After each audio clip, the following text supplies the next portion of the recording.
Vamos lá, bom dia, né, para os meus alunos da manhã, boa tarde para os alunos da tarde.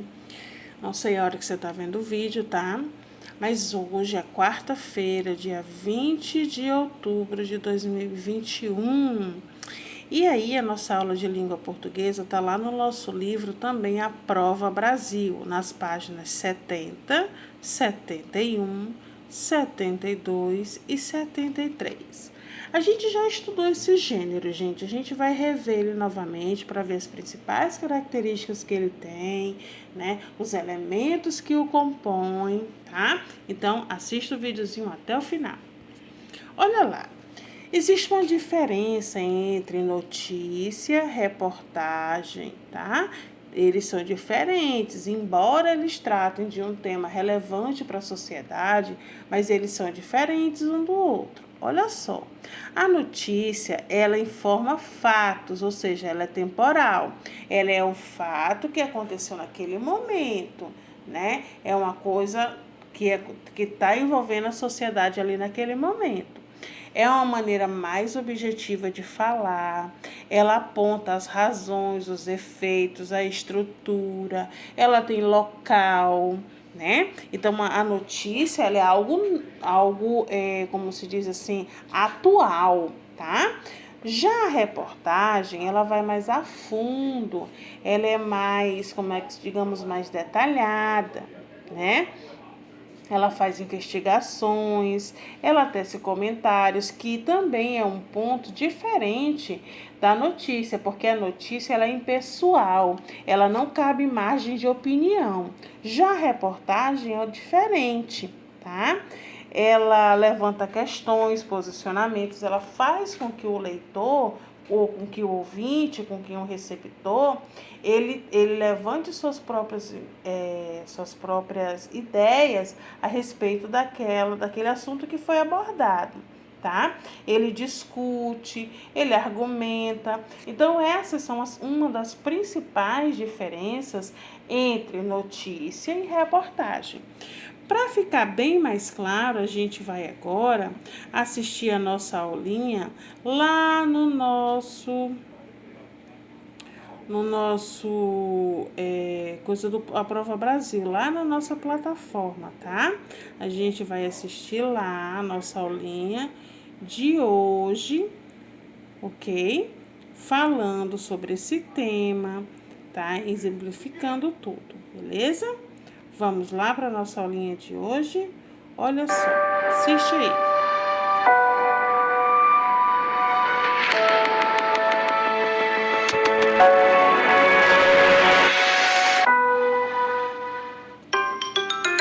Oi! Conheça mais sobre essa aula sobre reportagem. Olá, tudo bem? Eu sou Amanda Gomes, a professora que te acompanha aqui no projeto A Prova Brasil da Editora Moderna. E hoje nós vamos iniciar a nossa lição 14. Isso mesmo, que é sobre reportagem. Pois é, eu, você e a Pipoca iremos ler uma reportagem no livro de vocês. E aí, Pipoca, você sabe qual será a informação que vai vir no nosso texto? Ainda não? Sem problema. Você, eu e o pessoal aí de casa vai descobrir. Eu preciso que você pegue o seu livro, isso mesmo, e abra na lição 14, na página 70. Abriu o seu livro na lição 14? Ótimo. Agora vamos conhecer ou lembrar um pouco mais das características da reportagem e depois nós vamos fazer a leitura da nossa reportagem e descobrir o que eu perguntei no início da nossa aula. Qual será o tema que vai estar sendo informado na reportagem do livro? Vem aqui. A reportagem aprofunda a investigação de um fato ou de um tema de interesse geral, buscando mais informações com especialistas sobre o assunto. É o que a difere da notícia, que apenas relata um fato do momento. Ou seja, a reportagem ela vai ser mais detalhada, ela vai trazer mais informações para que você em casa, o leitor ou a leitora, possa saber mais sobre o fato ou sobre algum tema que seja interessante. Agora vamos iniciar a leitura da nossa reportagem do livro? Vamos lá. Pergunte ao Sabe Tudo. Saiba como é feito um dicionário e por que as palavras entram e saem desse famoso livrão. Gabriela Mancini, de São Paulo. As palavras blogar, tuitar e nerd estão cheias de prosa. Depois de andarem na boca do povo, em livros e em jornais, foram parar no dicionário, aquele livrão que explica o significado das palavras. É que o dicionário quer sempre se manter atualizado, como um espelho de como falamos e escrevemos. Ele registra verbetes que representam as necessidades linguísticas da comunidade que os criou, em um momento retratado. É como se congelasse as palavras, diz Marcelo Módulo, professor de Filologia e Língua Portuguesa da USP. Mas a língua é viva e muda o tempo todo. Por isso, quando acabamos a edição de um dicionário, já retomamos o trabalho para a próxima, conta Valéria Zeric, editora do dicionário Aurélio.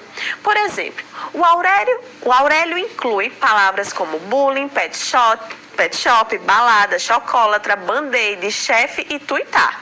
Já o dicionário Ruas registrou as palavras botox, motoboy, nerd e geek. Também entrarão logo. Como é feito? Dá um trabalhão fazer um dicionário. Para escolher palavras que entram, é feita uma pesquisa em texto alfabética. Eles viram um verbete, pequeno texto do dicionário. Mauro Vilar, coautor do Ruais, conta que levou 15 anos preparando a primeira edição com 200 pessoas. Editores, revisores, lexicográficos. Não sabe o que significa lexicográfico? Vá correndo olhar no dicionário. Aurélio Dicionário. No Brasil, o dicionário mais famoso é o de Aurélio Buarque de Holanda. Ele foi o primeiro grande dicionário da língua portuguesa, com mais de 115 mil palavras. O autor, que completaria 100 anos em 2010, ficou tão conhecido que o nome Aurélio virou sinônimo de dicionário. E aqui nós temos vários verbetes. Vamos lá. Chefe. Há verbetes que têm uma palavra correspondente em português, mas mesmo assim entram em inglês, por serem muito usados. Outro exemplo é bullying. Tuitar, termo que veio do inglês e foi aportuguesado. Outros exemplos são blogar e deletar. Chocólatra, gírias normalmente ficam em quarentena, ou seja, em observação. Se pegarem, também entram no dicionário. Outro exemplo é a palavra balada. Cartão vermelho. Se uma palavra sai de uso por muito tempo, pode ser excluída do dicionário. As exclusões, em geral, são de termos técnicos que se alteram. Um exemplo é sistema digestivo, que saiu de alguns dicionários quando passou a se chamar digestório. O que significam aquelas letrinhas? Quando ouvimos uma palavra nova, logo surge uma dúvida. Aí o dicionário se transforma em melhor amigo, mas um batalhão de letrinhas estranhas acompanha os significados e dá dicas valiosas. Descubra abaixo o que elas querem dizer.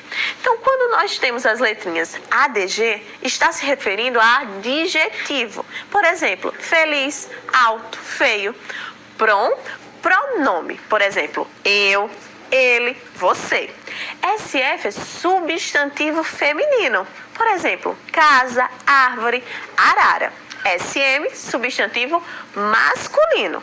Por exemplo, elefante, carro, livro. E V, verbo, a palavra que indica ação, como brincar, sentir e correr. Tranquilo até aqui? Então, no início dessa aula, nós aprendemos que nós temos uma reportagem que está tratando sobre o dicionário. Isso mesmo. E as mudanças que podem ocorrer ou não das palavras que estão nele. Agora, vamos exercitar um pouco sobre essa reportagem? Então, para isso, abre aqui o seu livro na página 72. Isso mesmo. Abre aí. Abrir o seu livro na página 72, vamos fazer algumas questões da página 72 e depois da 73, combinado? Nessa página 72, o que significa o título Pergunte ao Sabe Tudo? Seria pergunte ao professor.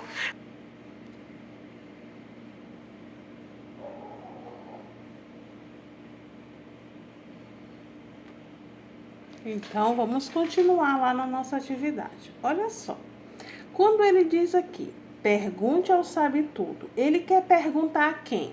Ao professor? Ao dicionário? Ou ao melhor amigo da sala? A quem que ele está se referindo lá no texto? E o que essa pergunta informa? Qual é a ideia principal dessa pergunta? Tá? Aí você vai ler todas essas atividades, você vai responder e não vai esquecer de registrar, tá bom? Da página 72 à página 73. Tenha uma boa aula, faça uma boa atividade e mande os registros de suas atividades, tá bom? Tenha um bom dia.